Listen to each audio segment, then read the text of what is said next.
essentiellement du plan décennal consacré justement aux inondations. Monsieur le ministre, bonsoir. Bonsoir. Alors nous allons revenir justement sur les principaux actes de ce plan qui est né de ce conseil présidentiel dirigé par Macky Sall, mais surtout les phases classées urgentes.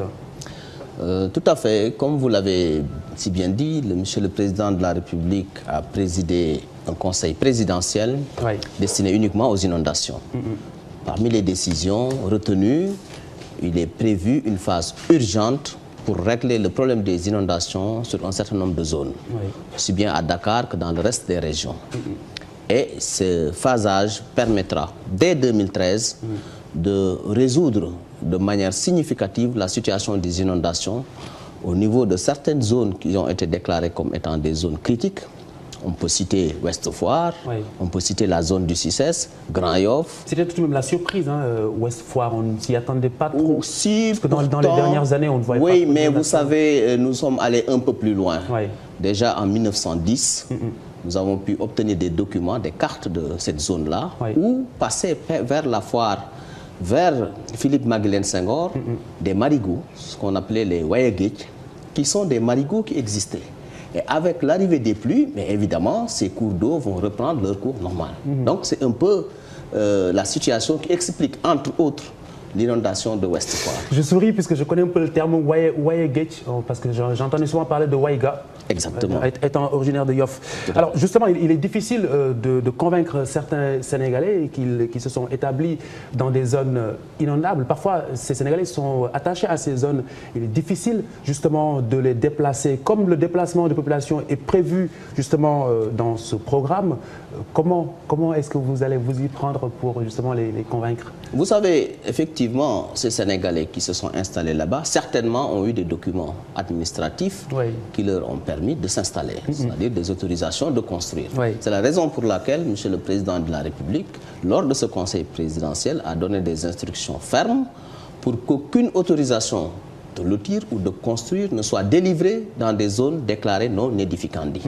Vous savez, si nous reprenons la zone, par exemple, de Médina Gounass, nous sommes allés aussi un peu loin dans le passé et nous avons pu trouver des documents datés de 1966 qui expliquaient clairement que certaines zones étaient déclarées non édificantes. C'était le plan directeur d'urbanisme de 1966.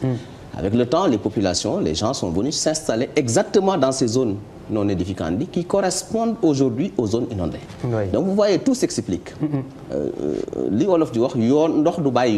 Ça veut dire qu'aujourd'hui, il faut arrêter de construire dans des zones non constructibles. Il y a également les constructions sur des canalisations autour de la foire de Dakar. Alors, quelles sont les mesures que vous avez prévues pour justement ne pas créer d'autres victimes, des victimes par exemple de déguerpissement? Actuellement, à l'issue du conseil présidentiel, Monsieur le Premier ministre nous a instruit de régler le problème des environs de la foire. Que les populations ne soient pas étonnées demain qu'il y ait des déguerpissements et même des destructions. Dans la mesure où nous ne pouvons pas continuer à laisser des constructions sur des voies d'eau, sur des canalisations, sur des regards, de manière évidente. Il y a même des constructions où les personnes qui construisaient savaient pertinemment qu'elles étaient sur une canalisation. Alors c'est tout le sens de ma question. Comment est-ce que vous allez, quelle politique vous envisagez pour ne pas créer, entre guillemets, des victimes de déguerpissement qui pourront peut-être sortir dans la rue ou se placer en victime? Parler aux populations. Prenons par exemple les zones inondées. Parler, ça ne suffit pas, il faudrait quand même les reloger. Il faut les reloger, évidemment. Prenons les zones inondées, par exemple, dans la zone notamment de Pikine, Guédiawaye, etc. Les populations concernées, une bonne partie ne sera pas déguerpie. Parce que les solutions envisagées en urgence, déjà en 2013, permettront de drainer les eaux et de faire en sorte que les populations puissent conserver leur maison. Par contre, il y a des espaces, il y a des zones où, quoi qu'il advienne, même si on pompait 24 heures sur 24, 12 mois sur 12, il y a de l'eau. Ces populations, il va falloir les déplacer pour leur intérêt. Pour leur intérêt. Et c'est à ce niveau que Madame le ministre de l'Urbanisme et de l'Habitat travaille.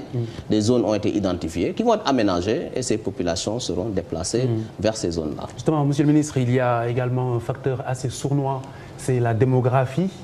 Alors, dans votre politique d'assainissement, comment est-ce que vous allez justement appréhender cette question? Vous avez bien raison de parler de démographie. Prenez Dakar, par exemple. Dakar fait 0,3% de la superficie du Sénégal, mais concentre plus de 25% de la population. En effet. Dakar a atteint sa limite de saturation.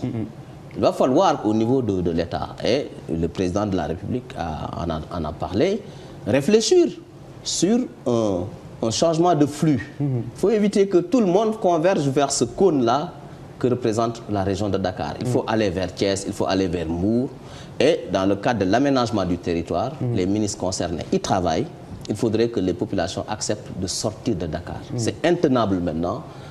Il faut prendre des mesures et ces mesures, le gouvernement donc les prendra. Alors, il faut dire également que la démographie cache très mal la vieillesse, la vétusté des canalisations, surtout dans un quartier comme la Médina.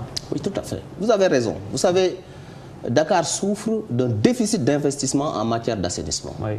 Il y a des canalisations qui datent de 1940, d'autres de 1970. Ces canalisations ont atteint leurs limites. Il va falloir résolument que le gouvernement s'oriente vers des investissements massifs. Il y a un besoin aujourd'hui de remplacer 300 km de canalisation sur les 1129 km que représentent les canalisations de la région de Dakar. Donc vous comprendrez aisément que cela devient également une priorité. On ne peut pas résoudre les problèmes des inondations, c'est-à-dire de l'eau pluviale, en laissant de côté les eaux usées. Absolument. Parce que souvent, de par la saturation du réseau, il y a un mélange des eaux usées et des eaux venant des inondations. Oumar Gueye, le ministre de l'Hydraulique et de l'Assainissement, merci d'avoir été avec nous ce soir. C'est moi qui vous remercie. Mesdames, Messieurs, merci d'avoir suivi. Excellente soirée, excellent week-end. Au revoir.